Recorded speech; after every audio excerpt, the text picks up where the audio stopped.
In what made for a change of style and pace, Ian Fleming decided to write a collection of short stories for his 8th Bond book. This change of style is appreciated. After a while, perhaps a shake-up was needed. But are the short stories any good? The first of the short stories is From a View to a Kill. It was a moderately enjoyable story. The dialogue and the scene setting description is just as good as always. The story, however, cannot really get going due to it being a short story. If this was expanded into a proper full novel, then who knows? It's not bad, but it is a tad underwhelming. For Your Eyes Only, which I guess is the main short story as the overall book shares its name, is the most action-heavy of the short stories in the book. It's fairly decent. There is at least a genuine sense of peril, which I felt was lacking in the first short story. Everything just seems a bit simplistic, being a short story. Everything is pushed for time, and the best elements are pushed to the wayside. For what it was decently enjoyable. Nothing awful, but nothing amazing either. Quantum of Solace made for a really nice change of pace. It's not especially action-heavy. Bond isn't even on a mission in this one, but there is something about this short story that worked very well. The story consists of Bond listening to the governor of the Bahamas telling him a story. That's it. The story that the governor tells him is totally different from anything Fleming has written up until this point.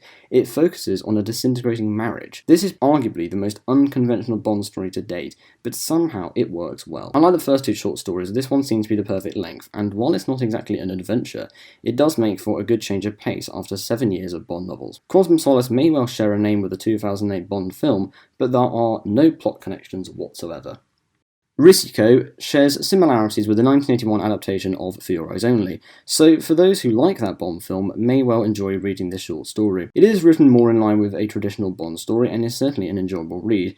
I don't really have a ton to say about Risiko other than that it was a fairly good short story.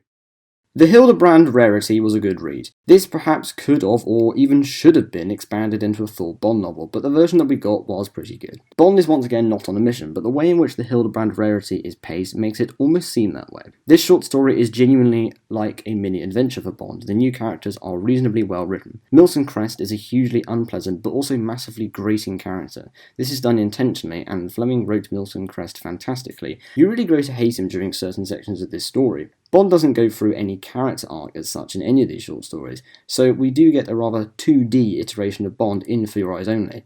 However, he's at his best in Quantum of Solace and the Hildebrand Rarity, which are also the two best short stories in this collection.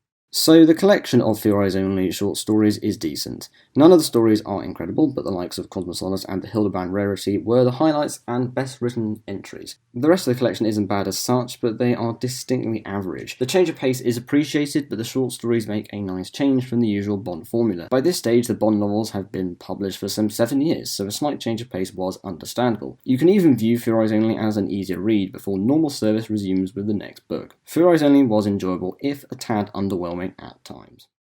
So the next James Bond novel I shall be checking out will be a return to the more traditional format, as far as I'm aware at least, and it is the 1961 James Bond novel Thunderball, which includes the very first appearance of Spectre. And I shall see you then. Bye.